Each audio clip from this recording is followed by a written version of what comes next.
बिस्मिल्लाहिर्रहमानिर्रहीम। इन्नल्लाह व मलाइकतहु युसल्लूना अलन नबी या अय्युहल्लज़ीना आमनु सल्लु अलैहि व सल्लिमु तस्लीमा। सल्लल्लाहु अला हबीबिही सय्यदिना मुहम्मदिन व आलिहि व अस्हाबिहि वसल्लम। जी अज़ीज़ तलबा, आज हम बीए का चैप्टर नंबर 3 जिसका नाम द न्यू कॉन्स्टिट्यूशन है, हम इसको पढ़ेंगे भी और इसकी वजाहत को समझने की कोशिश भी करेंगे। इस सिलसिले में आज ये पहला इसका हिस्सा है। आज आधा चैप्टर इंशाल्लाह कोशिश है कि आपको पढ़ा दिया जाए। चलें जी, स्टार्ट करते हैं। द न्यू कॉन्स्टिट्यूशन, नया कानून। ये सादत हसन मंटू इसका राइटर है और ये बहुत मशहूर हमारे अफसाना निगार हैं और इस कदर मशहूर है कि अंग्रेज़ भी इनके अफसानों की ट्रांसलेशन करने पर मजबूर हो गया। और ये जो आप अफसाना पढ़ते हैं ना, ये असल में उर्दू का था जिसकी अंग्रेज़ी में ट्रांसलेट करके जो है वो हमारे इधर निसाब में शामिल किया गया है। चलें जी, इसको पढ़ते हैं और समझने की कोशिश भी करते हैं। मंगू ये बंदे का नाम है। मंगू द टांगा वाला। टांगा वाला आप समझते हैं, टांगे वाला। मंगू जो टांगे वाला था वॉज कंसिडर्ड, समझा जाता था, a man of great wisdom, कि वो बहुत समझदार आदमी है। विजडम कहते हैं अकल को, समझ को, यानी कि उस्ताद मंगू के बारे में समझा जाता था कि वो बहुत अक्लमंद आदमी है। अमंग हिज फ्रेंड, उसके दोस्तों के दरमियान, यानी अपने दोस्तों के दरमियान समझ लें कि उसे सबसे ज़्यादा अक्लमंद समझा जाता था। He had never seen the inside of a school. ये जो है बेटा उस पर एक किस्म का जो है ना तंज है। वो कहता है कि कभी भी स्कूल नहीं गया था, लेकिन फिर भी वो कह रहा है अक्लमंद समझा जाता था उसे। वो कभी भी स्कूल नहीं गया था। And in strictly academic terms, और बिल्कुल तालीमी लिहाज से। स्ट्रिक्टली का मतलब तालीम में ही रहते हुए, ठीक है ना। एकेडमिक टर्म्स तालीमी लिहाज से, स्ट्रिक्टली का मतलब इधर उधर नहीं जाना, उधर टू द पॉइंट अगर हम रहें तालीमी लिहाज से। Was no more than a cipher, वो ज़ीरो से बढ़ के नहीं था, यानी कि उसकी तालीम ज़ीरो थी, तालीम थी ही नहीं। साइफर का मतलब होता है ज़ीरो। जी आप मेरे साथ जुड़े हुए हैं? Yes sir. और ये मीनिंग आपने साथ साथ लिखते जाना है। जी but sir. But there was nothing under the sun, लेकिन सूरज के नीचे कुछ भी नहीं था। यानी कि ज़मीन के तजर्बे की उसकी बात हो रही है कि सूरज, that he didn't know something about, जिसके बारे में कि उसे कुछ पता ना हो। यानी कि उसे ज़मीन, यानी कि दुनिया में रहते हुए काफ़ी तजर्बेकार बंदा था वो, ठीक। ऑल हिज फेलो टांगा वालस, तमाम उसके साथी टांगे वाले जो थे, एट द अड्डा, अड्डे पर, और टांगा स्टैंड या टांगा के स्टैंड पर, were well aware of his versatility, उसकी जहानत, उसकी फतानत। वर्सटैलिटी कहते हैं जहानत, फतानत, किसी का इल्मी, इल्मी होना, ठीक है ना। आप अपना स्पीकर बंद कर लें। वेल अवेयर ऑफ, बहुत ज़्यादा बाखबर थे, इन वर्डली मैटर्स, के दुनियावी मामलात में उसकी जो जहानत है, फतानत है, उसको बड़ा समझते थे और मानते थे। He was always able to satisfy their curiosity, वो हमेशा उनका तजस्सुस जो है उस पर पूरा उतरता था, तजस्सुस की सेटिस्फेक्शन करता था। जो भी उनको तजस्सुस होता तो वो उनका तजस्सुस को दूर करता, सेटिस्फाई करता, ठीक है ना। यहाँ पर सेटिस्फाई मतलब दूर करना, क्यूरियोसिटी, तजस्सुस, यानी कि हर उनके सवाल का वो जवाब देता था। अबाउट व्हाट वाज हैपनिंग, जो कुछ भी दुनिया में हो रहा होता उनके हर सवाल का वो जवाब देता था। वन डे, एक दिन, he overheard a couple of fairs, उसने सुना, ओवरहर्ड का मतलब सुनना, कपल ऑफ फेयर्स यानी चंद मुसाफिरों को, फेयर्स मुसाफिर, एक बार उसने चंद मुसाफिरों को बातें करते हुए सुना, discussing yet another outbreak of communal violence. वो बात कर रहे थे, डिस्कसिंग का मतलब बात करना, येट अनदर एक और, आउटब्रेक का मतलब फूट पड़ना, फूट पड़ना, ऑफ कम्युनल वायलेंस, जो झगड़ा था, नस्ली झगड़ा था, उसके फूट पड़ने के बारे में वो जो है बातें कर रहे थे मुसाफिर चंद। और कहते कि वायलेंस झगड़े का बिटवीन हिंदूज और कम्युनल वायलेंस, झगड़ा किन के दरमियान, नस्ली फसादात हिंदुओं और मुसलमानों के दरमियान जो फसादात हो रहे थे उस पर कुछ मुसाफिर बातें कर रहे थे, और उसने उनको बातें करते हुए सुना कि झगड़े फूट पड़े हैं। आप मेरी बात को समझ रहे हैं? Yes sir. चलें आगे चलते हैं। दैट इवनिंग, उस शाम, when he return to the adda, जब वो अड्डे में वापस आया, ही लुक्ड परटर्ब्ड, वो परेशान नजर आया। परटर्ब्ड का मतलब होता है परेशान, वरीड, वो परेशान नजर आया। He sat down with his friends, वो अपने दोस्तों के साथ बैठ गया। Took a long drag on the hookah, और लंबा सा कश लिया। ड्रैग का मतलब कश, ऑन द हुक्का हुक्के का, और हुक्के का एक लंबा सा कश लिया। रिमूव्ड हिज खाकी टर्बन, और उसने अपनी खाकी पगड़ी उतारी। And said in a worried voice, और कहा इन अ वरीड वॉइस, परेशानी वाली आवाज में, वरीड परेशानी वाली वॉइस आवाज, और उसने परेशानी वाली आवाज में कहा, क्या कहा जी? इट इज नो डाउट, इसमें कोई शक नहीं, the result of a holy man's curse, कि किसी नेक आदमी की बद्दुआ का नतीजा है, that Hindus and Muslims keep slashing, कि हिंदूज और मुस्लिम जो हैं वो झगड़ते जा रहे हैं। स्लैशिंग का मतलब झगड़ना, ईच अदर, एक दूसरे के साथ, अप एवरी अदर डे, हर दूसरे दिन उनके दरमियान झगड़ा होता है। I heard it said by one of my elders, उसने कहा मैंने अपने बुजुर्गों से सुना, ठीक है ना, आई हैव हर्ड इट, मैंने सुना है अपने बुजुर्गों से, said by one of my elders, जो कि मेरे एक बुजुर्गों ने कहा, ठीक है, दैट अकबर बादशाह, के अकबर बादशाह once show disrespect to a saint, एक मर्तबा उसने बेइज्जती कर दी। शो डिसरिस्पेक्ट का मतलब होता है बेइज्जती करना। और बेटा आप अपना स्पीकर बंद कर लें, शाहिद आपके स्पीकर से आवाज आती है। कौन सा स्पीकर सर? ये जो आप बात करने के लिए ऑन करते हैं ना, इसको बंद भी करते हैं, उसमें से आवाज आती है। कहते कि who cursed him in these words, उस अल्लाह के दोस्त ने, सेंट कहते हैं दरवेश, और उसने बद्दुआ दे दी अकबर बादशाह को। किन अल्फाज में? Get out of my site, उसने अकबर बादशाह से कहा मेरी नजरों से दफा हो जाओ, दूर हो जाओ। गेट आउट मतलब दूर हो जाओ। यस, और उसने कहा हाँ, योर हिंदुस्तान, तुम्हारा Hindustan, will always be plagued, हमेशा लाइन रहेगा, हमेशा गिरफ्तार रहेगा, प्लेड में गिरफ्तार, बाय राइट्स, बगावत में, बगावतों में गिरफ्तार रहेगा। राइट कहते हैं बगावत, एंड डिसऑर्डर, और बदनज़मी में तुम्हारा हिंदुस्तान हमेशा गिरफ्तार रहेगा। And you can see for your self, और ये तुम खुद देख लोगे। अकबर बादशाह को जो बदुआ दी थी ना उसने, नेक बंदे ने, वो कह रहा है। चलें जी आगे चलते हैं फर्दर।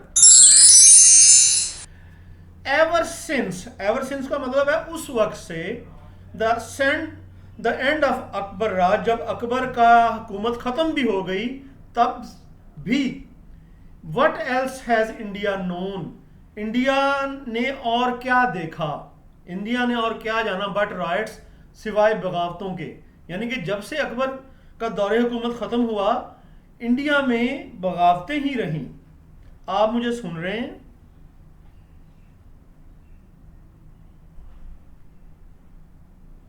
शाहिद स्पीकर ऑन करके मुझे बताएं, मुझे सुन रहे हैं आप? Yes sir. ठीक है। और आपको समझ भी आ रही है? Yes, sir. Ustad Mangu hated the British. उस्ताद मंगू नफरत करता था अंग्रेजों के साथ। ब्रिटिश कहते हैं अंग्रेजों को। He used to tell his friends, वो अपने दोस्तों से कहा करता था। यूज टू ये माजी इस्तेमरारी होता है, इसका मतलब होता है आदत होती है पुरानी। कहा करता था किसको? हिज फ्रेंड्स, अपने दोस्तों को, दैट ही हेटेड देम, कि वो उनसे नफरत करता है, because they were ruling Hindustan, क्योंकि वो हिंदुस्तान से पर हुकूमत कर रहे हैं against the will of the Indians, हिंदुस्तानियों की मर्जी के खिलाफ। विल यहां पर जो है ये मर्जी है, ये विल वो वाला विल नहीं है जो हेल्पिंग वर्ब के तौर पर आप फ्यूचर में यूज करते हैं। ये विल जो है मर्जी को कहा गया है।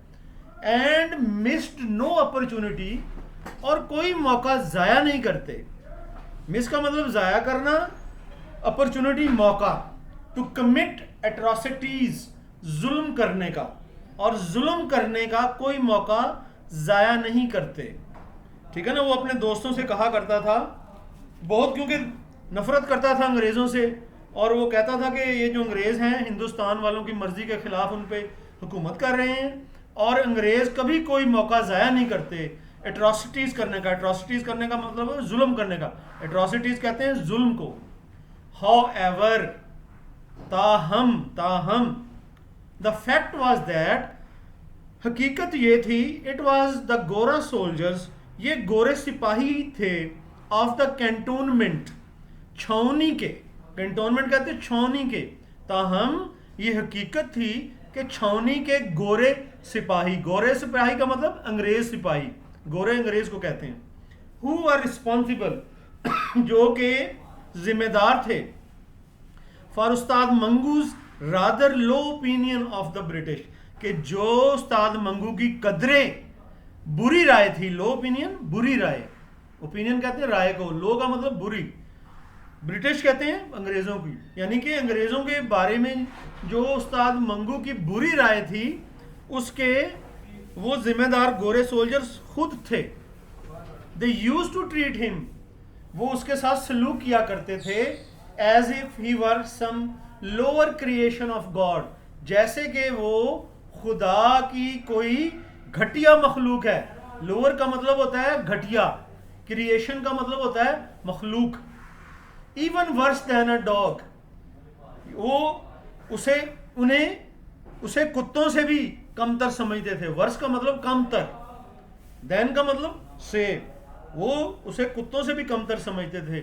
Nor was Ustad Mangu overly fond of their fair complexions, और उस्ताद मंगू कभी भी, उनका फेयर का मतलब होता है गोरे चिट्टा, कॉम्प्लेक्शन कहते हैं रंगत को, और उस्ताद मंगू उनकी गोरी चिट्टी रंगत को भी बहुत ज़्यादा पसंद नहीं करता था। ओवरली का मतलब बहुत ज़्यादा, फॉन्ड ऑफ का मतलब पसंद, फेयर कॉम्प्लेक्शन का मतलब गोरी रंगत, और उस्ताद मंगू उनकी गोरी रंगत को भी ज़्यादा पसंद नहीं करता था।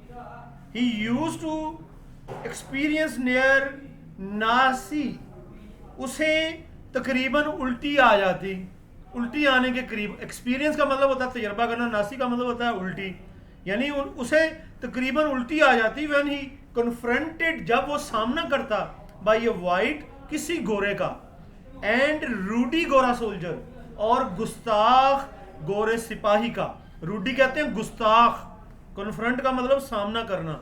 जब भी कभी ऐसा होता तो उसे इतनी नफरत होती कि उसे उल्टी है, कहता मुझे उल्टी आने की जो है ना ऐसी नौबत हो जाती। He was fond of saying, वो जो है ये कहने का, वो ये कहने का जो था ना, उसे कहा करता था ज्यादा। फाउंड ऑफ मतलब शौकीन। देर, बल्कि हम ये लाइन मिस कर गए, देर रेड फेसेस, इनके सुर्ख चेहरे, रिमाइंड में, मुझे याद दिलाते हैं। रिमाइंड का मतलब होता है याद दिलाना। ऑफ डेकेइंग, डेकेइंग का मतलब होता है गलते सड़ते हुए, गलते सड़ते हुए। कारकेसिस, लाशें, कहता है कि इनकी जो चेहरे हैं वो मुझे गलती सड़ती हुई लाशों की याद दिलाते हैं, कार्केसेस कहते हैं लाशें। He was found of saying, वो ये बात कहने का बड़ा शौक रखता था, बड़ी खुशी खुशी ये बात कहा करता था कि इनके सुरख चेहरे जो हैं अंग्रेज़ों के, वो मुझे गलती सड़ती हुई लाशों की याद दिलाते हैं। आगे चलते हैं जी फर्दर।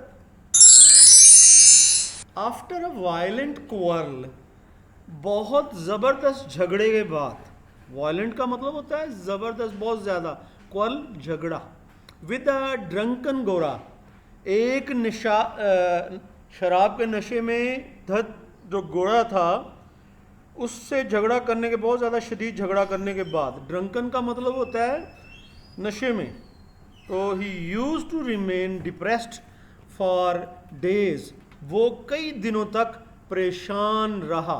रिमेन का मतलब रहा, डिप्रेस्ड का मतलब होता है परेशान। He would return to his adda, वो अपने अड्डे में वापस आया, एंड कर्स देम, और बुरा भला कहने लगा उनको, वाइल स्मोकिंग हिज हुक्का, अपना हुक्का पीते हुए, और his favourite brand of cigarettes, या फिर वो कभी कभार अपना पसंदीदा सिगरेट्स का ब्रांड, उनमें से सिगरेट पीता था, with the picture of plough on the packet, उस सिगरेटों के पैकेट के ऊपर हल की तस्वीर बनी हुई थी। हल मार्का ब्रांड था, उस वक्त मशहूर था जब पाकिस्तान अभी बना नहीं था। लुक एट दैम, इनकी तरफ देखो, ही वुड से, वो कहता, शेकिंग हिज हेड, अपने सर को हिलाते हुए, केम टू द हाउस, घर आए ये हमारे, टू फैच अ कैंडल, मोमबत्ती लेने के लिए, यानी कि अंग्रेज़ों की बात कर रहा है।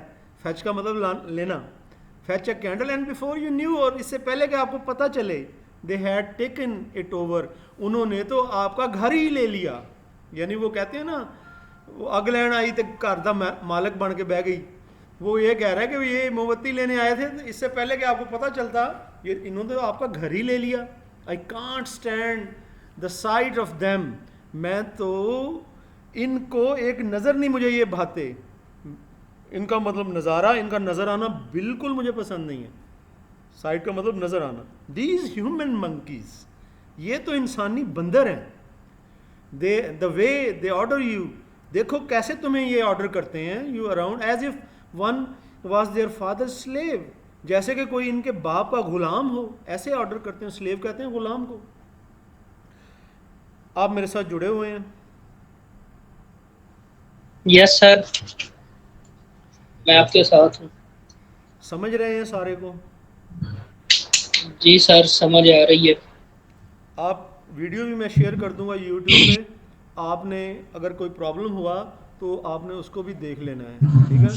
जी समटाइम्स, सर। बाज़ औक़ात, even after having abuse them for hours, कहता है कि यहाँ तक कि उन्हें घंटों गालियाँ निकालने के बाद भी, यहाँ तक कि उन्हें घंटों गालियाँ निकालने के बाद भी, ही वुड कॉन्टिन्यू, अब्यूज़ का मतलब होता है गाली निकालना, he would continue to feel enraged, वो फिर भी उसे गुस्सा महसूस होता ही रहता, घंटों गालियाँ निकाल के भी फिर भी उसकी तबीयत नहीं बढ़ती, फिर भी उसे गुस्सा महसूस होता ही रहता। And he would say to someone sitting next to him, और वो जो भी उसके साथ बैठा होता उससे कहता, यानी जो बंदा उसके साथ बैठा होता उससे वो कहता, क्या कहता? लुक एट देम, इनकी तरफ देखो तो सही, they don't they seem like lepers, ये कोढ़ियों की तरह नहीं लगते? कोढ़ी बेटा, ये कोढ़ होता था एक मर्ज, उससे जिल्द सारी ख़राब हो जाती थी, बंदा बदसूरत लगता था वो। यानी कि जो बंदा उसके करीब बैठा हुआ होता ना, जब किसी अंग्रेज़ को देखता तो वो कहता, देख लो ये मुझे कोढ़ियों, जैसे कोढ़ी होता है ना, जज़ाम का मरीज़, ऐसे मुझे नज़र आते हैं ये। आगे चलते हैं जी further. Something dead and rotting, ये ऐसे हैं जैसे कोई चीज़ मरी पड़ी हो, एंड रॉटिंग, और गल सड़ रही हो। रॉट का मतलब होता है गलना सड़ना। I could knock them all out with one blow, मैं तो इन सारों को एक मुक्का मार के गिरा दूं। ब्लो का मतलब होता है ज़रब, मुक्का। कहता है इन सारों को मैं एक मुक्का मार के गिरा दूं। But what can you do about their arrogance, लेकिन इनके गरूर का आप क्या करोगे? एरोगेंस कहते हैं गरूर, लेकिन आप इनके गरूर का क्या करोगे? मेरा दिल करता है इनको मुक्का मार के सभी को एक ही मुक्के में फेंक दूं, बहुत मगरूर हैं ये। येस्टरडे, कल की बात है, there was one I ran into, एक अंग्रेज था, मेरी उससे मुलाकात हो गई। रन इनटू का मतलब होता है मुलाकात होना। I was so sick of his गिट पिट, मैं उसकी जो गिट पिट है ना, गिट पिट, अब गिट पिट हम कहते हैं जिस चीज़ की हमें समझ नहीं, क्या तुमने गिट पिट लगाई हुई है। अब ये सादत हुसैन मंटू जो है ना, उसने हमारी जो अपने वर्ड यूज़ होते हैं ना, इंग्लिश में भी वही वर्ड यूज़ किए हैं, और जो ट्रांसलेटर है उसने वो वर्ड दोबारा से इस्तेमाल किए हैं ट्रांसलेशन में भी, ताकि ओरिजिनल का इम्पैक्ट जो है ना इसके अंदर, क्योंकि ये अफसाना है सादत हुसैन मंटू का, वो रहे। That I nearly smashed his head in, कहता है कि मुझे उसकी जो गिट पिट थी ना, यानी उसकी अंग्रेज़ी नहीं समझ आ रही थी, मैं तो उसका सर जो है ना फोड़ने लगा था। स्मैश का मतलब होता है ज़रब लगाना। But then restrained myself, तब फिर मैंने अपने आप को रोका। रिस्ट्रेन का मतलब होता है रोकना, बाज रखना। I mean I would have been blow, it would have been blow my dignity, मेरा मतलब है कि ये मेरी अजमत के ख़िलाफ़ है। टू हिट द रेच, कि मैं किसी बदनसीब, हालांकि ये बदनसीब खुद है, ये जब चैप्टर एंड होने लगा ना मैं फिर आपको बताऊंगा। कहता है कि मेरी ये अजमत के ख़िलाफ़ है कि मैं किसी जो बेचारे बदनसीब को मारूं, ये मेरी डिग्निटी कहते हैं अजमत, रेच कहते हैं बदनसीब बेचारा। He would wipe his nose, वो अपनी नाक पोंछता, नाक साफ करता, विद हिज स्लीव, अपनी आस्तीन के साथ। स्लीव कहते हैं आस्तीन, वाइप का मतलब होता है पोंछना।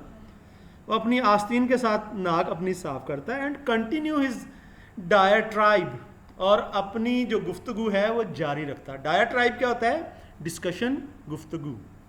As God is my witness, Allah मेरा गवाह है, I am sick of humouring these lat sahibs, मैं तंग आ गया हूँ इन लाट साहिब, जो नवाब नहीं हम कहते हैं, बड़ा लाट बनया फिरता, कहता है इनका मजाक उड़ा उड़ा के भी मैं तंग आ गया हूँ। ह्यूमरिंग का मतलब मजाक उड़ाना, यहाँ पे सिक ऑफ का मतलब तंग। Every time I look at their blighted faces, जब भी मैं कभी इनके मलून चेहरों की तरफ देखता हूँ, लानतियों वाले चेहरों की तरफ देखता हूँ। बिलाइटेड का मतलब जिस पे लानत पड़ी हो। मैं जब भी इनके लानत पड़े हुए चेहरों को देखता हूँ, my blood begins to boil, मेरा खून जो है वो उबलने लगता है। Maybe we need a new law to get rid of these people, शायद हमें नए कानून की ज़रूरत है कि हम इन लोगों से निजात हासिल करें। गेट रिड ऑफ का मतलब होता है निजात हासिल करना। Only that I can, that can save us, ये जो कानून है यही हमें बचा सकता है। I swear on your life, मैं आपकी जान की कसम खा के कहता हूँ। स्वेयर का मतलब होता है कसम खाना, ऑन योर लाइफ, आपकी जान की। आगे चलते हैं जी further. Ever since the end of Akbar raj, ये तो मेरे ख्याल में ये वही स्लाइड है जो रिपीट हो गई है। फर्दर आगे चलते हैं, बल्कि ये स्लाइड ठीक है। ये बेटा आज का लेक्चर हम इधर ही ख़त्म करते हैं। इसमें इंशाल्लाह नेक्स्ट पार्ट में कल फिर आपके साथ होंगे, तो वो जो रिमेनिंग लेक्चर है उसे ख़त्म करेंगे। तो आई विश यू वेरी बेस्ट, ठीक है। इंशाल्लाह फिर नेक्स्ट लेक्चर में आपसे मुलाकात होगी, ठीक है।